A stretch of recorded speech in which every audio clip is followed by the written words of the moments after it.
my car. Oui. Baby, I Là, love tout ce que vous voyez là, c'est travaillé. C'est travaillé en amont. On savait oui. qu'il y avait cette chanson qui arrivait. You Can Drive My Car, c'est 2 heures, 3 heures avant que l'émission commence. Ah ouais, c'était du beau boulot. Là, on était bien, on était synchrone. Oui, oui, on va prendre la voiture. Vous allez prendre la voiture. Faites attention avant de prendre la voiture. Ne mangez pas trop. Exactement. Parce qu'il y a des risques de somnolence et des risques d'accident, Brigitte.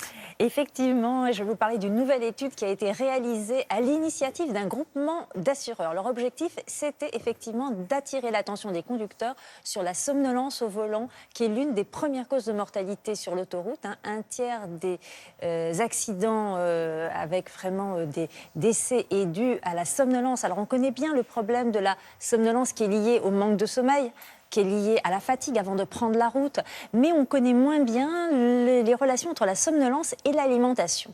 Donc pour réaliser cette étude, les médecins ont pris 3 groupes de volontaires. Les premiers ont fait un repas copieux avant de conduire, les autres un repas léger, et le 3e groupe n'avait même pas pris son petit déjeuner, donc il était à jeun depuis la veille au soir. Alors ils ne les ont pas mis sur l'autoroute, mais sur des simulateurs de conduite.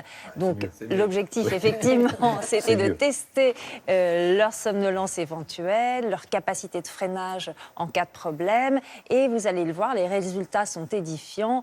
Bien manger ou conduire, il faut choisir. Je m'apprête à prendre la route, donc j'ai fait attention à ne pas manger trop lourd, parce que je sais que quand je mange trop lourd, j'ai tendance à être moins vigilante au volant.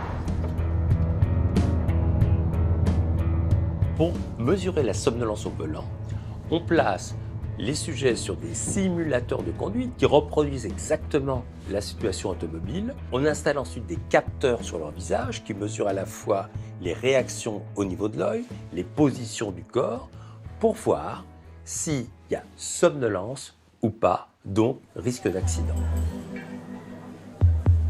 L'étude a montré que les sujets qui avaient pris un repas 1500 calories avaient à 130 à l'heure sur l'autoroute 9,50 m en plus de distance de freinage, ce qui est considérable et ce qui augmente le risque d'accident. 1500 calories, c'est simplement charcuterie, pain, beurre en entrée, hamburger ou steak au poivre, frites, un moelleux au chocolat et un soda. Et le compte est bon. Chez les conducteurs qui avaient pris un repas plus frugal, 500 calories, eh bien, on a juste observé à 130 km/h sur l'autoroute 2,30 m en plus de distance de freinage, ce qui est très peu par rapport au groupe hypercalorique. Qu'est-ce que c'est que 500 calories? Un blanc de volaille, des tomates, un produit laitier, et c'était bon.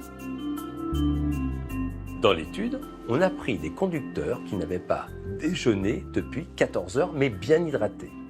Et on a découvert que ces sujets à 130 à l'heure sur l'autoroute s'arrêtaient 2 mètres plus tôt que la normale, donc des réflexes extrêmement vifs. Mais ce n'est pas pour autant qu'on recommande de conduire à jeun, parce qu'il y a des sujets qui peuvent faire des hypoglycémies, ce qui augmenterait le risque d'accident. Mais par contre, ça nous a montré à quel point la somnolence est liée au nombre de calories. Quand on prend un repas riche, on demande à notre tube digestif un gros travail.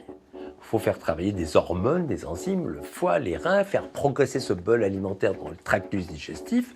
C'est une usine. Et en plus, on a ce qu'on appelle la vague alcaline postprandiale, qui fait qu'on a, dans ces digestions lourdes et difficiles, des libérations de molécules chimiques qui favorisent l'endormissement et la somnolence. Donc la route s'est très bien passée, je n'ai pas été somnolente, j'ai pas senti la fatigue arriver, donc je pense que la salade de tomate mozza est très bien passée.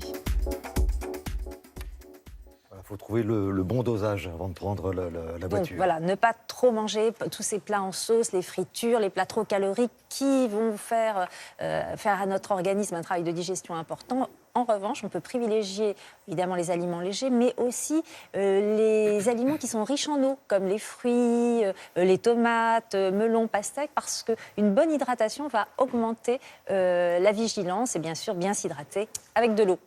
Merci et Brigitte, à tout à l'heure.